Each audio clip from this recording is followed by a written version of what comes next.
tere! Täna me oleme tulnud Põlva ligidalle Milliarusse metsa. Ja selle video ma nüüd tahan teha selle põhimõttega. Siin on nüüd tehtud harvendusraie, et üldse nagu natukene arutada, et kui mõttekas ja kui ratsionaalne ja kui majanduslik meil see RMK tegevus üldse on ühesõnaga. Et nüüd siin on siis tehtud harvendusraie kuskil, ma katsusin siit ka lugeda nende kännu pealt, muidugi siin on väga huvitav näha, kuidas looduses puu väga erinevalt kasvab, aga kuskil see vanus jääb sinna, ma arvan, 30-35 aasta vahele. Ja muidugi, mis siin on veel väga mõnus ära märkida, et ega see vanasti arvestati 3 millimeetrit aasta kohta ja ega ta umbes siin, kui sa kännule peale paned, kask on nagu arvestatud natuke aeglasemalt ka, et kui me selle sinda keskelt läbi ütleme, keskmine tuleb seal kuskil 10 sentimeetri ümber, selle 3 milliga ära jagame, et siis ma võtangi sealt nagu selle aastas, et ütlen päris tõiselt. Ma katsusin mitut kändu lugeda ja mis on kõige huvitavam muidugi selle asja juures, et isegi ta tundub seal võib-olla ainult 6-7 sentimeetrit. Aga kui sa hakkad neid aastakäike lugema, siis ta võib nõksu noorem olla, sest siin on nüüd selle metsaga vähemalt minu arvestuste järgi on see looduslik ise kasvanud mets, ütleme, et siin on tehtud, siin on väga huvitav ka veel näide üldiselt. Et siin on siis kuskil siis arvestas, et kui me arvestame, et selle metsa vanus on 35, siis kuskil suures piirdes 40 aastat tagasi on siin lageraie tehtud. Ja siis umbes 5 aastat arvestatakse, et kui ütleme loodus ise külvab, et siis ta hakkab nagu kasvama, ütleme siis niimoodi need taimed ja jõuavad sinna maale, kus nad siis hakkavad sirguma põhimõtteliselt. Ja muidugi siin on veel väga huvitav näide ka nüüd selle kohta, et nüüd see puu on vähemalt 150 aastane, sellepärast, et sel ajal läks 120 aastaselt mänd läks lageraiesse ja kuna metsa lõigata vajadust ei olnud, siis ka nooremat metsa ei lõigatud. Ja mis on selle juures väga huvitav näide just, et sel ajal veel vaigutati ennem seda, kui mets läks nagu lageraies, siis võeti ka vaiku sealt ühesõnaga. Ja nüüd on muidugi siin, kui nüüd töösturid hirmsalt kurdavad, et me mets, kui meil teda ei majandata, siis ta mädaneb ära, siis ehtne näide on teile siin. See mänd on 150 aastat, tal on tegelikult tekitatud kahju põhimõtteliselt, teda on ju kooritud alt praktiliselt paljaks ja ta seisab püsti. Ja muidugi siin on nüüd väga huvitav näide veel sellest, mismoodi sel ajal jäeti seemnepuud.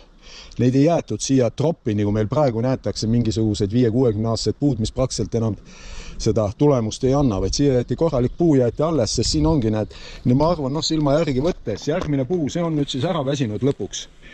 On kuskil mingi ala 20 meetrit, nii, ja nüüd, kui me siit vaatame sinna, see on veel rohkem maad, on veel üks puu, mis on veel paremas seisukorras, kui see siin on ühesõnaga, nii et siin ühesõnaga okei, ma ei hakka väitma, et siin vahepeal on mõni puu maha ka kukkunud, aga see näitab veel kord, kui isegi see nõukaaegne metsade majandamine oli päris targalt ja kuna sel ajal oli palju inimesi töötas ka seal ja muidugi nagu ma juba oma esimeses videos märksin, ega siis põhimõtteliselt teadmised tulid ikkagi esimesest vabariigist.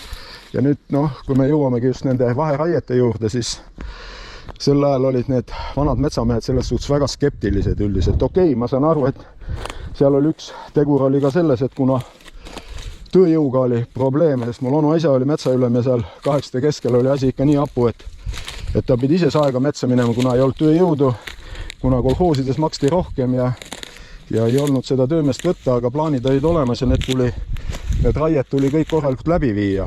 Aga see selleks.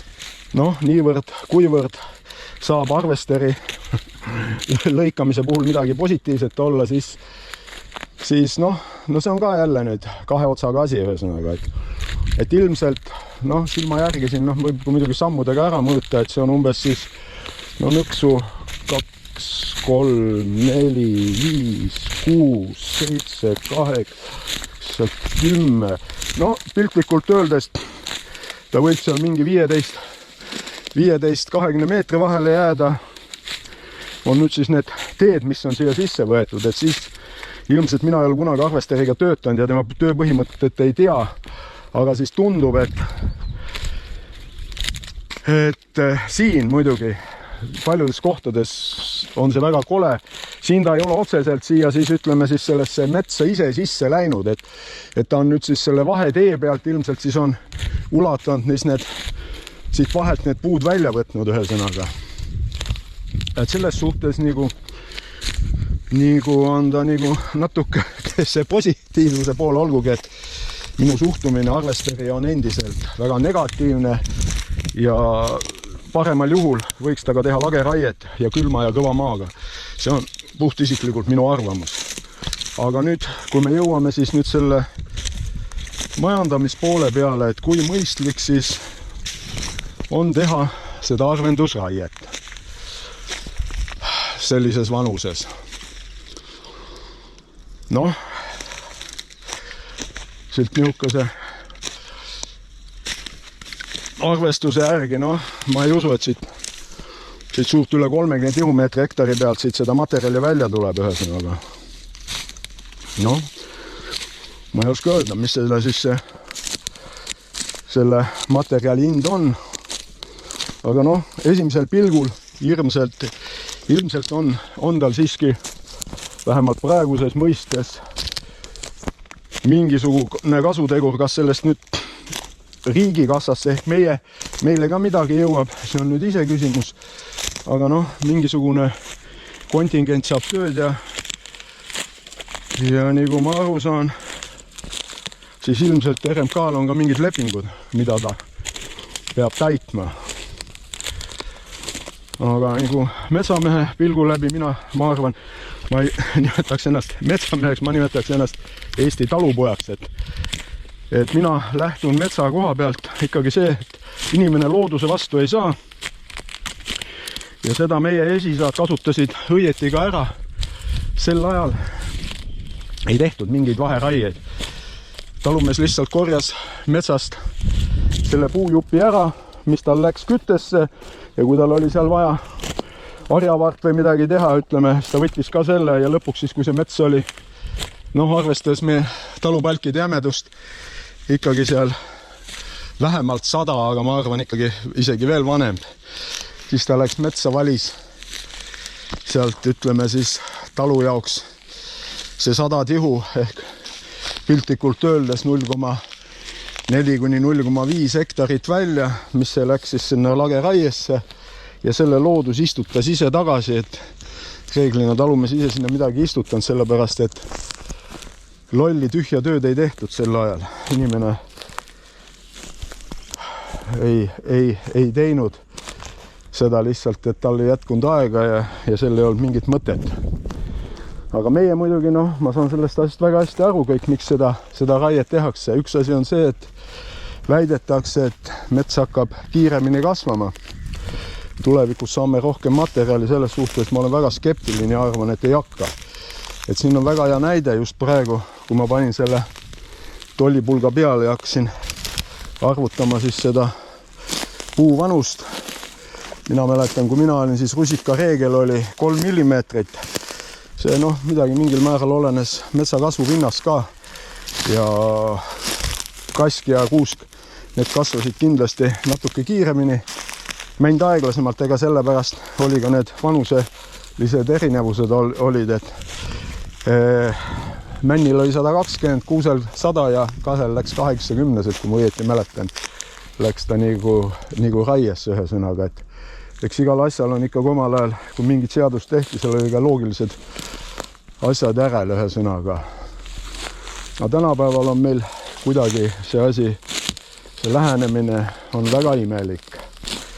Ja nüüd, kuna siin Põlvamaal on just eriti hea näha, eks seda on teistes kohtades ka, aga noh, võib-olla, et ma siia metsadesse olen elus ikka tihedamini sattunud, on näha siis, mismoodi siis RMK siis ehitab teid, mis põhimõtteliselt lõpevad kuskil ja mille ümber muud ei ole kui ainult mets, ühesõnaga, et teiste sõnadega need on tehtud ainult selle jaoks, et siis mets hooldada. Noh, ja selleks on siin viimased 20 aastat, kui statistikat uskuda, keskeltläbi 15, nüüd viimasel ajal ütlevad isegi veel rohkem miljoneid nendesse teedesse paigutatud.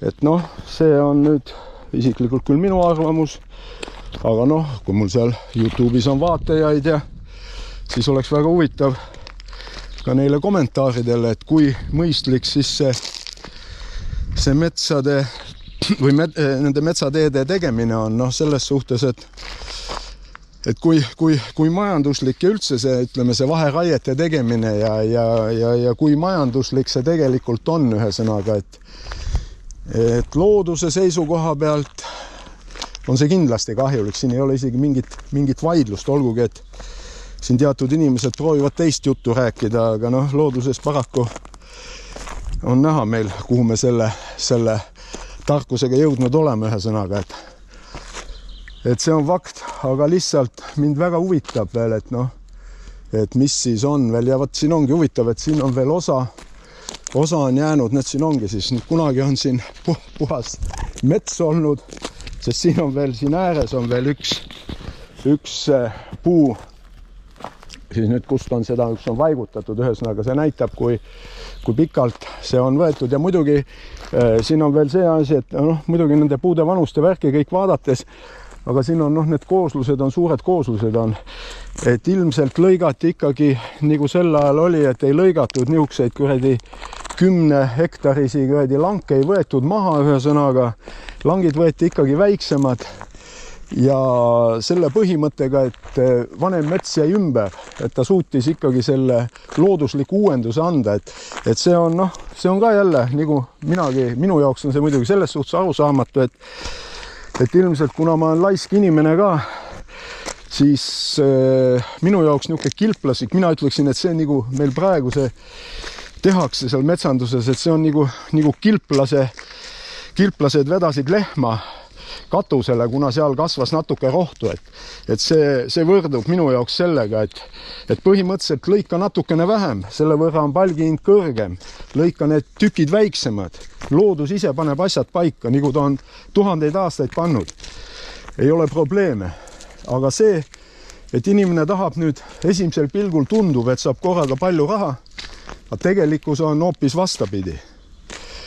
Ja praegu muidugi on siis jõudnud veel üks väga huvitav seik, muidugi see on nüüd siis sellesse erametsa süsteemi. Et nüüd kurdetakse, et kuna 30% Eesti metsadest läheb kaitse alla,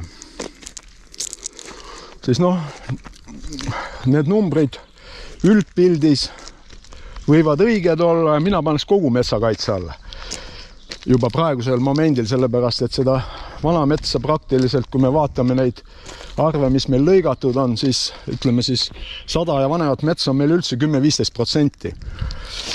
Aga nüüd, kui me tahame jõuda selle erametsa protesti juurde, mis siin nüüd kohe homme toimub, siis need andmed on kõigepealt valed, ütleme, et erasektorist läheb üldse kaitse alla 22 000 hektarit ehk kuskil 2% ümber kogu sellest metsast. Ja mul muidugi ei ole täpseid andmeid, palju selna nüüd, kellele see 22 000 hektarit kuulub seal. See võib-olla kuulub üldse 3-4 metsafirmale, kes selle võrra kaotavad ühesõnaga. Aga üldiselt, kui me võtame, siis metsaomanikke on meil Eestis peaaegu 100 000. Aga kahjuks 5% kuulub 75% ehk metsafirmadele ja suurte metsaomanikele kuulub praktiliselt 75% kogu Eesti erasektorist ja see on ka muidugi kahjuks paljaks juba lõigatud. Ja nüüd, kuna siin arvestades seda Euroopa Liidu poliitikat, on tunda, et sealt on võimalust raha saada. Ja nüüd, kui sa oled metsa maha lõiganud, siis tahaks nagu ju veel midagi sealt saada, aga selle asemel, et siin 30 aastat tagasi veel oli niisugune seadus, et sa pidid selle täis ise istutama oma kuludega, siis nüüd on võimalik Euroopa Liidust selle jaoks ilmselt mingeid rahasid saada ja tänu sellele siis kisatakse. Aga muidugi mulle väga meeldib, et ma sealt Facebookist vaatasin just, et seal see töösturite poole inimene, ma ei tea, tänaseks on võib-olla natukene rohkem neid allkirju kogutud, aga siis neid allkirju oli kuskil vist seal mingi 120 või 130. See näitab, et tegelikult erametsaomanikud ei ole sellest sugugi huvitatud sellest kisamisest. Pigem see väike metsaomanik, kel on see, ütleme siis niimoodi, nii statistika järgi võttes siis keskmiselt seal 3-4, võib-olla maksimaalselt 10 hektarit. Tema vastupidi ongi see, kes tänu kellele ma tahaks öelda, tulevikus mingisugune väike seeme jääb meil ka metsa ühesõnaga kasvama. Aga aitäh teile ühesõnaga tänaseks.